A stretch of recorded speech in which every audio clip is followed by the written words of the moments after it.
Welcome to Postmortem mode. You'll find these hotspots all over the game, as long as this mode is enabled. They'll give you behind-the-scenes clues as to how the game works and what we were thinking when we made it. So here's your first tip. Home was created as a design exercise to prove that a creepy, thought-provoking horror game could be done with simple 2D graphics. Our theory was that players bring 50% of the experience with them, and if we got them thinking, they'd really use their imaginations. I guess we were right.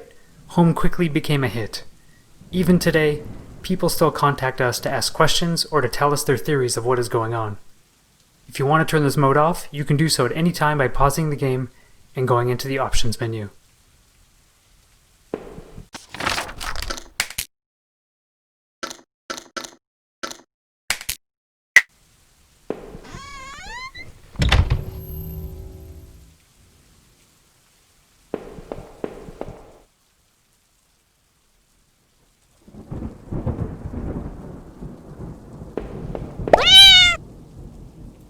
That cat sound is one of the first sound effects we put in the game.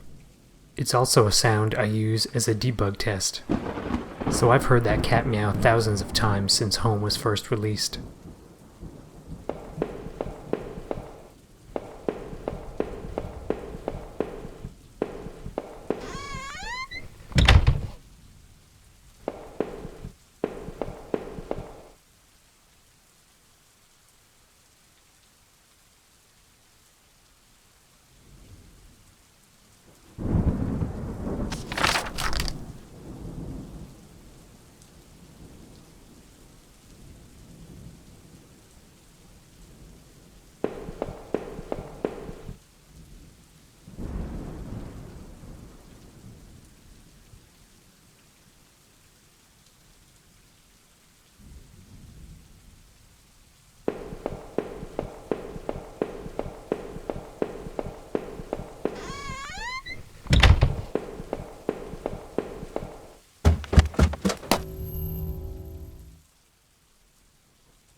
So this mouse is put here to give the player their first optional choice. If you save the mouse, it appears in the kitchen below. If you don't, it dies. We wanted to teach the player to start paying attention.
Are jump scares cheap? I'm not so sure. The point of these sound triggers was to keep players on edge and to build dread. We wanted to make you nervous as you were walking around, wondering if something terrible was going to happen.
We wanted to make sure players knew that picking up items wasn't always a good thing.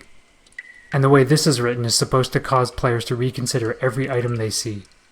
Normally in games, guns are considered good things, but we wanted to show you right away that you might want to reconsider that.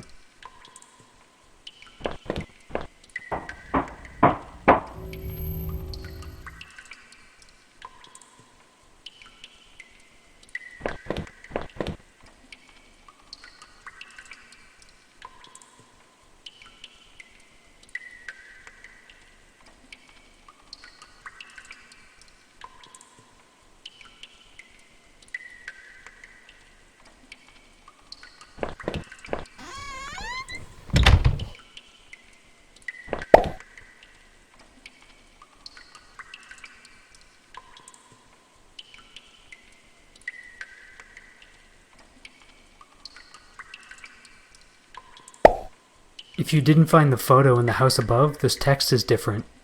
Items in home are either a setup or a payoff, and two are needed to complete a little story. You'll see all kinds of examples of this as you play and make different choices.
To be honest, I don't even know why these bats are here.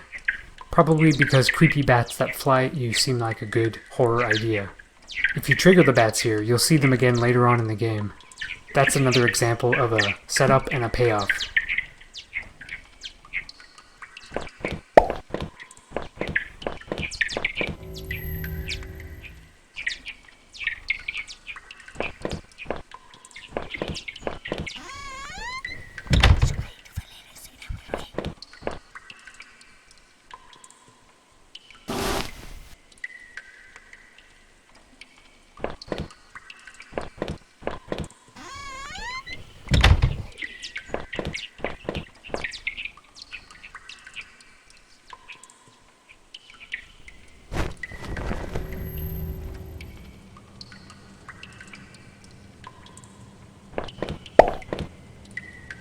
Choosing to use the rope was a smart move.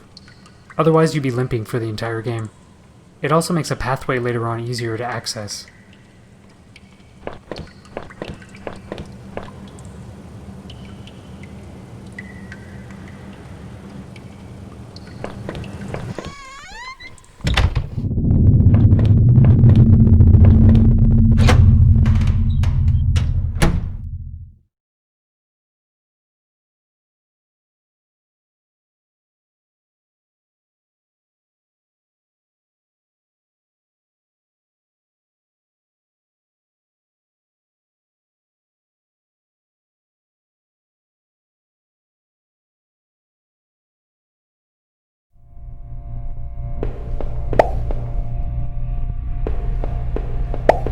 Okay, so hear that overbearing droning sound?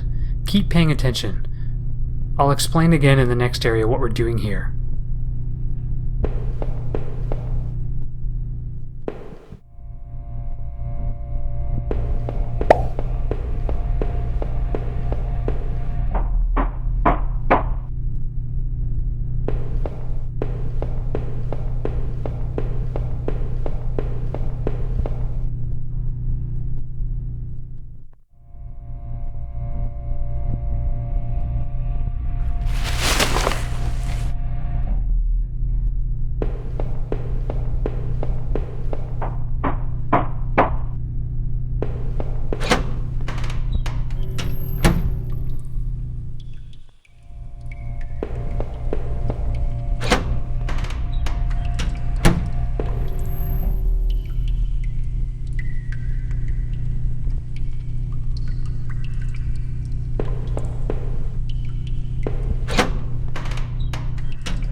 You know, it's funny.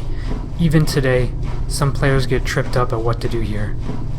But if you look closely, you'll see the answers are right there on the wall.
Hear how nice and quiet it is? This was a major sound design decision. From the house, to the tunnels, to the sewers, the game's sound gets more and more overbearing. Then when you get here, you feel relief because it finally lets up.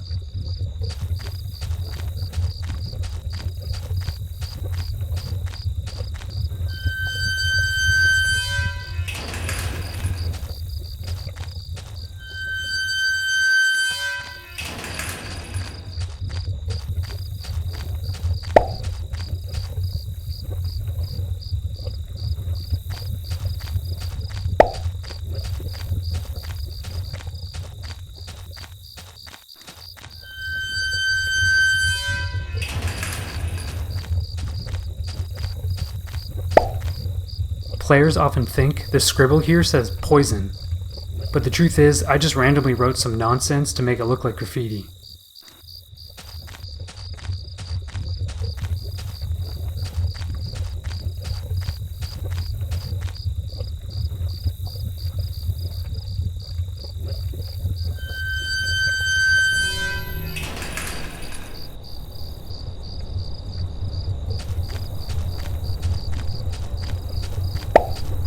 The train yard was a completely new area we added in several months after Home first came out.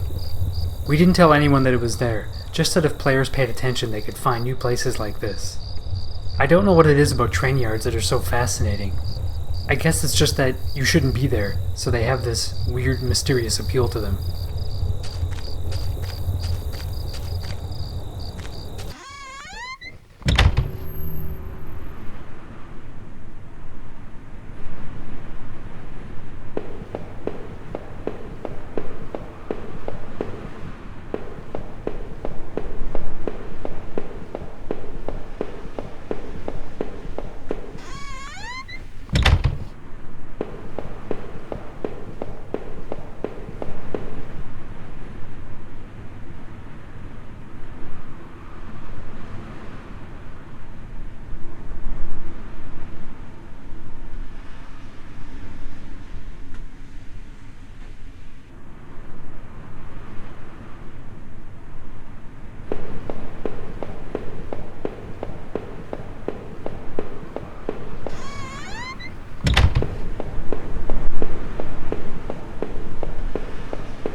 What you see here depends on whether you took the gun, the knife, or both. Little details like this are meant to show that you are, in fact, writing your own story.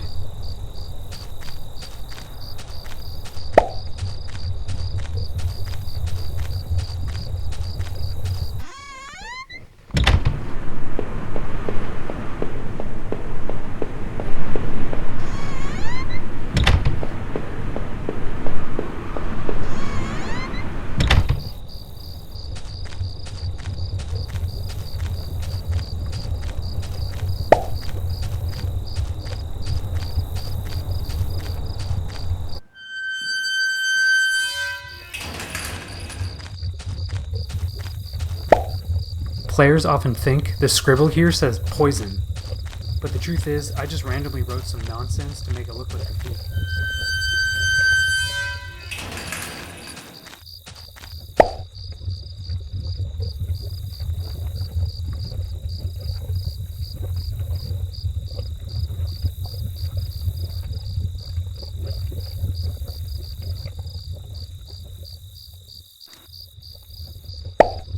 Have you noticed that all the text in the game is written in the past tense? This is actually Home's major defining difference, but it wasn't always done this way. Originally, the game was written in the current tense, so your character was describing what he was doing at the time. Then a writer friend suggested changing this. As soon as we did, the game became darker, more sinister, and more interesting to play. Since the narration is past tense, it gives a sense of dread, since you know you're building towards something, but you don't know what it is yet.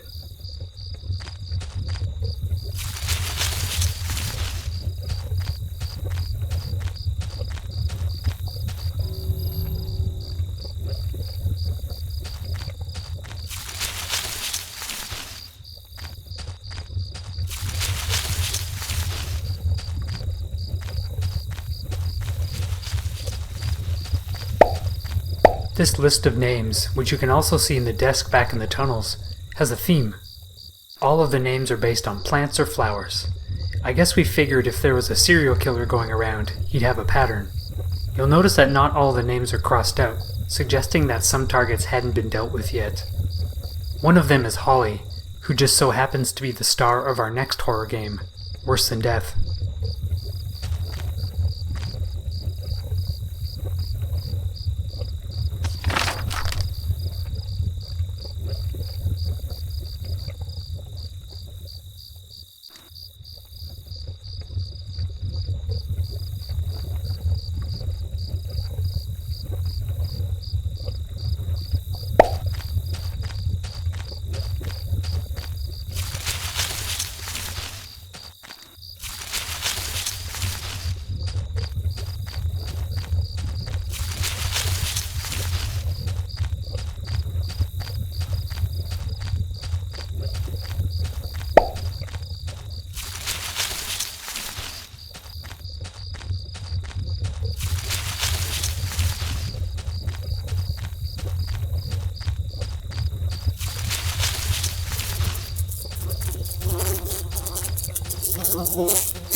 Back in the 80s, I remember finding campsite restrooms really unsettling, which is why this is here.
This is the first point in the entire game where there is no ambient sound. The goal was to make the factory seem much more threatening because of the silence. This is one of those cases where we thought less is more when it came to sound design.